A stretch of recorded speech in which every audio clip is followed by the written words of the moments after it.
जो हमारी प्राचीन प्रणाली थी उसमें किताबों का महत्व कम था, उसमें आचरण का अधिक महत्व था। हम अपने बच्चों को साक्षरता प्रदान कर देके अलग अलग विषय में अलग अलग चीज़ों को पढ़ा देते हैं।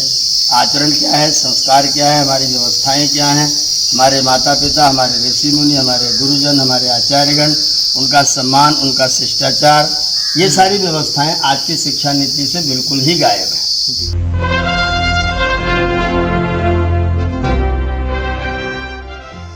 नमस्कार, स्वागत है आप सभी का बी न्यूज में।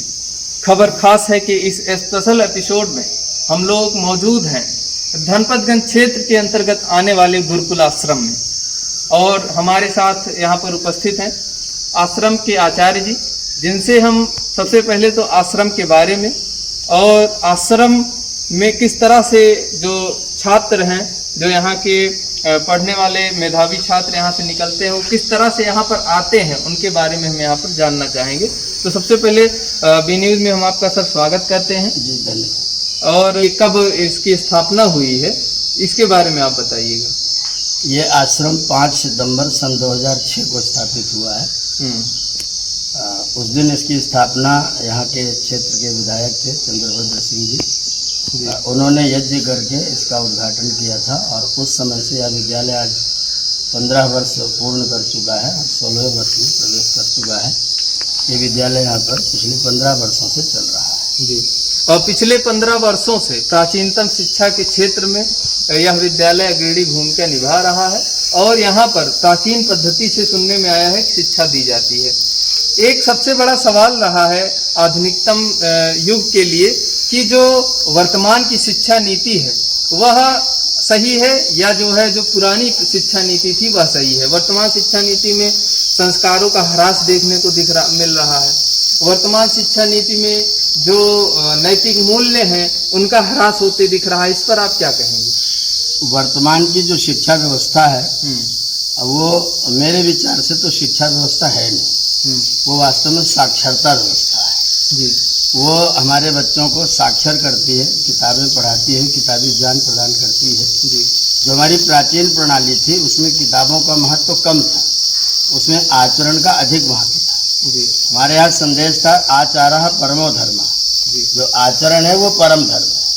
तो जिस शिक्षा में आचरण की, संस्कार की कोई व्यवस्था नहीं होती है उसको हम शिक्षा के द्वारा परिभाषित कर ही नहीं सकते हैं। वास्तव में साक्षरता है।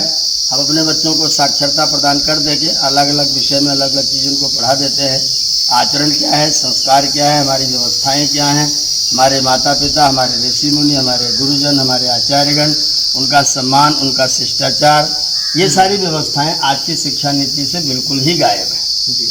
हम लोग जब पढ़ते थे तो हमारे यहाँ विद्यालय में 1 घंटा पीटी का निर्धारित था, व्यायाम करना बच्चों का एकदम वो होता ही होता था जी। आज की शिक्षा नीति में पीटी के लिए कोई क्लास नहीं है, खेलने कूदने का कहीं कुछ है, इंटरनल गेम के लिए कोई व्यवस्था स्कूलों में है तो है, नहीं तो प्रायः वो भी नहीं है।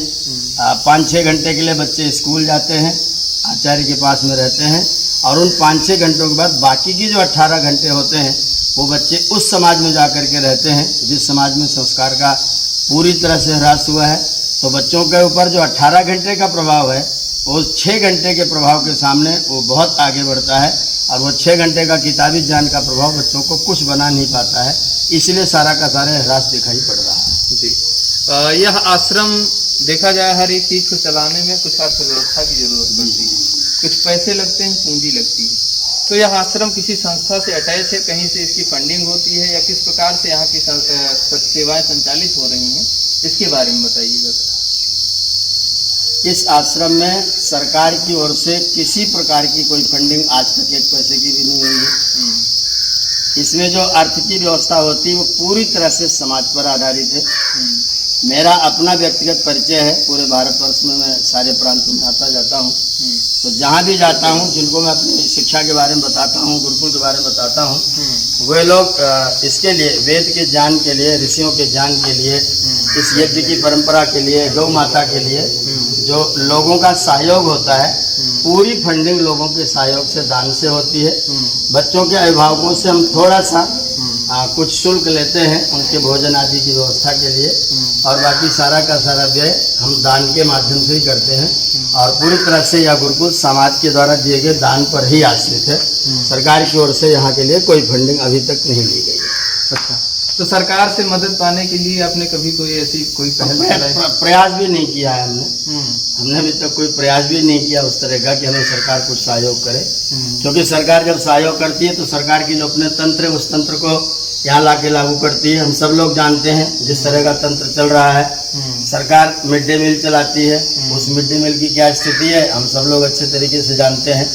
तो वहाँ कुछ दे करके कुछ मिलने की जो परंपरा पिछले वर्षों से यहाँ पर शुरू की गई है, आप उनको कुछ दीजिए तब उनसे कुछ लीजिए, हम उसको ठीक नहीं समझते हैं और इसीलिए हमने सरकार से लेने का कोई प्रयत्न भी नहीं किया है।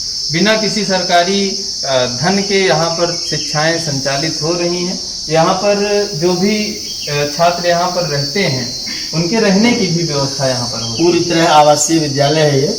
विद्यार्थियों को अनिवार्य रूप से हमारी दिनचर्या में 24 घंटे बंधी दिनचर्या में प्रातःकाल 4 बजे 3:59 पर हमारी घंटी बज जाती है।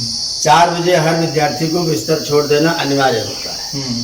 आधे घंटे में शौच आदि करके ठीक 4:30 बजे इनकी व्यायाम की घंटी लग जाती है जी। 1 घंटे इनको कसरत करना पड़ता है, व्यायाम करना पड़ता है, दौड़ना है, प्राणायाम है, आसन है, वो सारी चीजें लोग करते हैं।